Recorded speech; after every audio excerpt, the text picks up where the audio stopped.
Right, 72 kilometers per hour.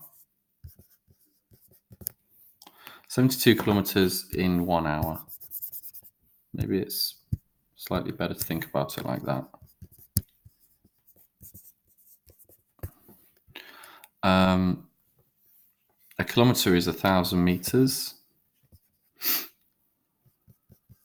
So that's 72,000 meters in 1 hour. A second is actually 3,600 times smaller than an hour, because you multiply it by 60 to get 1 minute, and then 60 again to get 1 hour, and 60 times 60 is 3,600. So what we need to do is divide 72,000 by 3,600,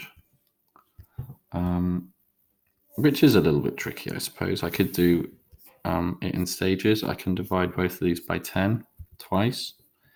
I could divide by 6 and 6 again, and I end up with 20 meters per second.